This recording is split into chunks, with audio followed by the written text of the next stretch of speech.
आप देख रहे हैं मखदुमपुर न्यूज। खबरों के साथ अपडेट रहने के लिए चैनल को लाइक, सब्सक्राइब, फॉलो जरूर। मुखिया का हम लोग पुतला दहन करने जा रहे हैं, जिनका पिछले 40 वर्षों का यदि आप रिकॉर्ड निकालेंगे तो यही उनका तरीका आया है। हर बार यही तरीका अपनाया है। जब चुनाव नजदीक आता है तब ये लोग अगड़ा पिछड़ा, दलित, फॉरवर्ड, हिंदू, मुस्लिम ये राग अलापना शुरू करते हैं। और ये अपने बोतल से कभी 100 में 90 शोषित है, 90 भाग हमारा है, तो कभी भूरा बाल साफ करो, तो कभी ब्रह्मेश्वर मुखिया मुर्दाबाद जैसे जिन निकालते हैं। तो वैसे लोग जो जिनको 15 वर्ष तक बिहार का कमान सौंपा बिहार के लोगों ने, लेकिन हम उनसे पूछना चाहते हैं कि बिहार को आपने क्या दिया 15 वर्षों में। और ये सवाल मेरी बिहार की जनता से भी है कि आपको 15 वर्षों में क्या मिला लालू जी के और राबड़ी जी के शासनकाल में। नक्सलवाद, नरसंहार, बेरोजगारों की फैक्ट्री बिहार, और कभी जो बुद्ध, महावीर और गुरु गोविंद सिंह की धरती कही जाने वाली बिहार, जो लोग बड़े गर्व से कहते थे कि हमारे बिहार में वो नालंदा विश्वविद्यालय है जहां चीन के शोधार्थी को भी अपने यहाँ 10 वर्ष तक पढ़ाई करनी पड़ती थी, तब जाकर नालंदा विश्वविद्यालय में एडमिशन मिलता था।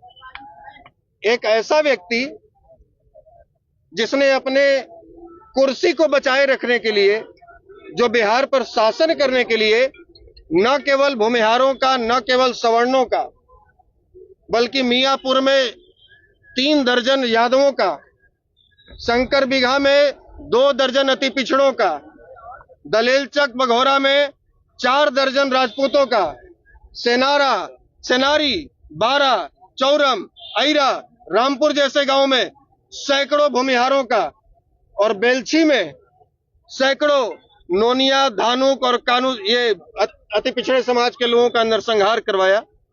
इनके लोग ये कहते हैं कि हम बाबा साहब भीमराव अंबेडकर को मानने वाले लोग हैं। ये अच्छी बात है। अंबेडकर साहब इस देश के महान से महानतम व्यक्तियों में शामिल हैं और हम भी उनको मानते हैं। ये कहते हैं कि हम उनके द्वारा रचित संविधान को मानने वाले लोग हैं। ये देश संविधान से चलेगा, मनुस्मृति से नहीं चलेगा। ये बहुत अच्छी बात है। लोकतांत्रिक देश संविधान से ही चलना चाहिए, मनुस्मृति से नहीं चलनी चाहिए।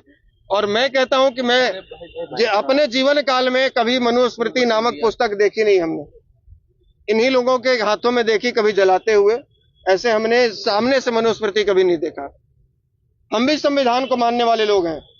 लेकिन जो कहते हैं कि हम बाबा साहब का सम्मान करते हैं, तो क्या ये बाबा साहब का अपमान नहीं है कि उन्हीं बाबा साहब के द्वारा लिखे गए संविधान ने जिस व्यक्ति को बाइज्जत बरी किया और सारे दोषों से दोषमुक्त करार किया, उस व्यक्ति को खुलेआम इनकी पार्टी के लोग हत्यारा और मुर्दाबाद कहते हैं।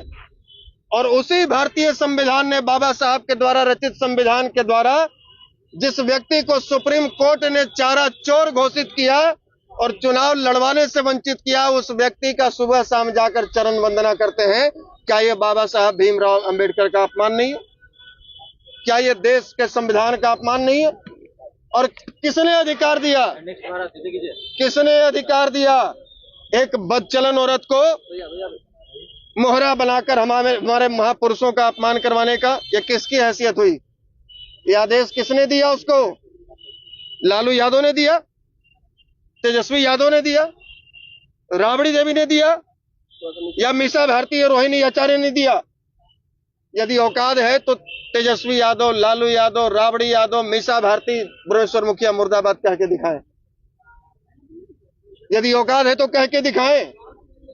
एक विक्षिप्त महिला को आगे करके पीछे से बैटिंग कर रहे हैं। ये पूरा बिहार जानता है कि जिस जाल को बुन रहे थे तेजस्वी यादव और उनकी टीम के लोग घर में बैठ के, वो उसी जाल में फंस गए और अब बैकफुट पर आए हैं। पूरे बिहार में घूमेंगे और ये जो अपने आप को दलितों का, पिछड़ों का मसीहा बताते हैं, सबसे बड़े हितैषी और पैरोकार बताते हैं, ये बताएं कि पिछले 40 वर्षों में बिहार में सबसे अधिक दलितों पर, महादलितों पर, अति पिछड़ों पर या अन्य पिछड़ी जातियों पर कौन सी पार्टी के गुंडों ने अत्याचार किया है? हम लोग एक सूची निकलवाएंगे कि कहां कहां कौन कौन से गांव में कौन कौन से जिले में अति पिछड़ों पर और दलितों महादलितों पर अत्याचार हुआ है और कौन से लोगों ने किया है, क्या टाइटल है उनका, ये कौन सी पार्टी के झंडा उठाने वाले लोग हैं और उन मामलों पर राज्य आरजेडी का क्या स्टैंड रहा है। 4 दिन पहले किसी पासवान समाज के गांव में जाकर आरजेडी के गुंडे जबरदस्ती अपनी जाति का गाना बजवा रहे थे और कह रहे थे कि तुम्हारी बहन बेटियां हमारे साथ नाचेंगी। कौन सा बिल में घुस गई थी ये चूहिया उस समय, इसका आवाज क्यों नहीं निकला। जो अपने आप को दलित हितैषी कहते हैं, क्योंकि इनकी पार्टी के गुंडे ऐसा कर रहे थे।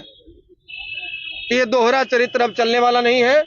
पूरे बिहार के अति पिछड़े दलित महादलित लोगों के बीच में जाएंगे और इनकी असलियत से पूरे बिहार की जनता को वाकिफ करवाएंगे। अब आशुतोष कुमार का केवल एक ही मिशन रह गया। जैसा कि भैया की जो बात थी, यादव कहते रहे हैं, आपके मंच पर भी आ चुके हैं,